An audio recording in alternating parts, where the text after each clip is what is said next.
Hello, I am Runo Okiyama, and I am delighted to record this video from San Jose, California, and recommend Faith and Work Movement for the Generous Moment Grant.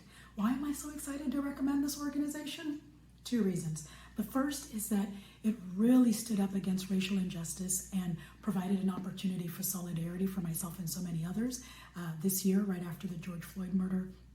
And then also, number two, is that the organization really does help bring together the body of Christ across the globe almost, really to just breed more unity and more oneness and at times in need, particularly during COVID. So I'll go ahead and address the first point, which is the standing up during racial injustice. So the story that comes to mind is about a month after George Floyd's murder.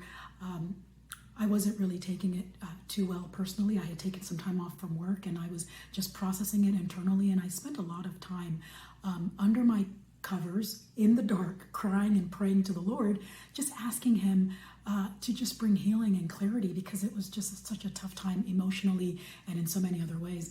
But I was actually encouraged when I found out that Faith and Work Movement was doing a solidarity event at Mountain View City Hall with the chief of police and with other the body of Christ. So Christians from Google, Christians from Facebook, Christians from VMware, Christians from other tech companies were all present. Everyone had their little candles. We were all socially distanced. It was a constellation of like stars where we all just prayed for one another, prayed as well as just grieved together, proving that when one part of the body is aching, the entire body is aching. So that was really, really cathartic. The second is this unifying, bringing together of the body of Christ. And this played out in the once a year event that's done at different tech companies called like a 12-hour worship.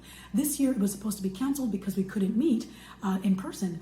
But to God's glory, the leaders at the leaders at Faith and Work Movement and some of the other prayer groups said, you know what, let's just open this up. And instead of 12 hours, let's make it 24 hours. And instead of just tech companies in the Bay Area, let's open it up to the globe, right? Because we're all at home. And to God's glory, this was something that was a 24-hour praise and worship global day of prayer, April 24th through the 25th. And thanks to so many companies that were participants, thanks also to so many parts of the globe that were participating, Christians in Japan, Germany, Mozambique, Singapore, different tech company employees in all of these places were praying and singing worship songs together. And it was amazing to see every tribe, every tongue truly come together and give glory to our God in heaven. And that, again, was thanks to the encouragement and the foresight of Faith and Work Movement. So with that, I want to say thanks. I want to hope that people will continue to support this. I also hope that we win the grant. And even if we don't, to God be the glory. It's been an amazing year. Merry Christmas. Thank you, and bye-bye.